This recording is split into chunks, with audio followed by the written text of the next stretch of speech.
Halo guys, pernah nggak sih kalian penasaran gimana caranya Tiongkok bisa jadi salah satu peradaban paling tua dan besar di dunia?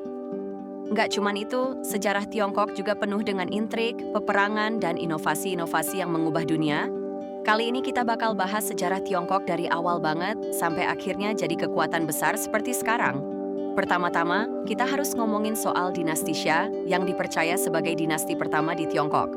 Walaupun masih banyak perdebatan soal keberadaannya, dinasti Xia tetap jadi fondasi penting dalam sejarah Tiongkok. Meskipun nggak banyak bukti konkret, legenda dan cerita rakyat yang menceritakan para pemimpin Xia ini membuat mereka dianggap sebagai cikal bakal peradaban Tiongkok. Nah, yang lebih jelas adalah dinasti Shang, yang muncul setelah dinasti Xia.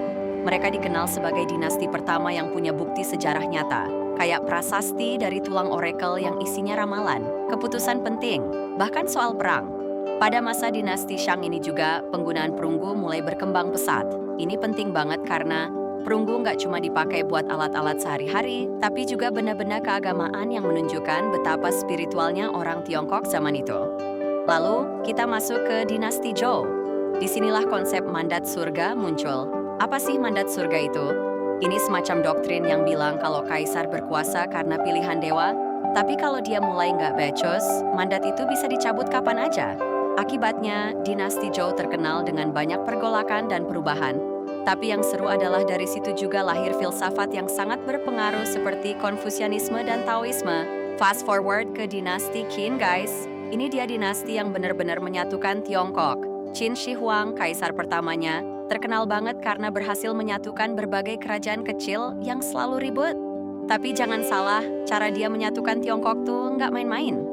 Dia bikin sistem hukum yang keras dan bikin proyek-proyek raksasa kayak tembok besar Tiongkok buat ngusir bangsa nomaden dari utara. Meskipun kekuasaannya singkat, Qin Shi Huang meninggalkan warisan yang sangat besar buat Tiongkok modern. Abis dinasti Qin, muncullah dinasti Han. Kalau ada satu hal yang bikin dinasti Han terkenal, itu adalah jalur sutra. Inilah jalur perdagangan yang menghubungkan Tiongkok dengan Asia Tengah, Eropa, bahkan Timur Tengah. Bayangin, di zaman ini, barang-barang seperti sutra dan rempah-rempah mengalir ke berbagai belahan dunia. Tiongkok jadi pusat perdagangan dan pengaruh budaya yang besar banget. Tapi, nggak ada yang sempurna, guys. Setelah dinasti Han, Tiongkok mengalami masa perpecahan selama ratusan tahun. Ini disebut sebagai periode tiga kerajaan, di mana tiga kerajaan besar saling berebut kekuasaan. Zaman ini dikenal penuh dengan perang saudara dan intrik politik, yang akhirnya bikin Tiongkok terpecah belah. Tapi, dari masa kelam ini, kita juga dapat kisah-kisah legendaris yang dijadiin bahan film dan novel, kayak cerita Romance of the Three Kingdoms. Dan jangan lupa, Tiongkok juga pernah dikuasai oleh bangsa asing, yaitu Mongol. Di bawah kepemimpinan Kubilai Khan, bangsa Mongol mendirikan dinasti Yuan. Bayangin guys, dari bangsa penakluk nomaden jadi penguasa Tiongkok, dinasti Yuan membawa perubahan besar, terutama dalam perdagangan internasional dan inovasi teknologi. Sayangnya, pemerintahan mereka juga terkenal kejam dan penuh korupsi, yang akhirnya bikin rakyat memberontak. Setelah dinasti Yuan jatuh, Tiongkok bangkit lagi di bawah dinasti Ming. Mereka terkenal dengan pembangunan kembali tembok besar yang lebih kokoh dan kuat. Ming juga dikenal dengan Laksamana Cheng Ho, yang memimpin ekspedisi maritim terbesar pada zamannya. Bayangin, armada kapal Cheng Ho bahkan sampai menjelajah ke Asia Tenggara, Afrika, dan Timur Tengah buat memperluas pengaruh Tiongkok. Terakhir, kita sampai ke dinasti Qing, yang jadi dinasti terakhir dalam sejarah kekaisaran Tiongkok. Qing ini sebenarnya berasal dari bangsa Manchu, yang berasal dari utara Tiongkok.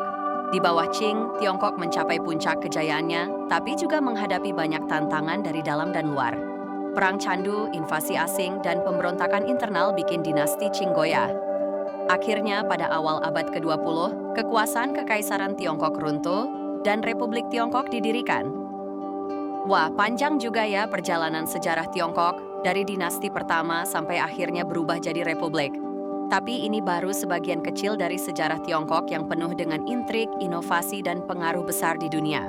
Penasaran dengan kisah lainnya? Jangan lupa like, subscribe, dan nyalakan loncengnya biar kalian gak ketinggalan video-video seru tentang sejarah dunia dan peradaban besar lainnya.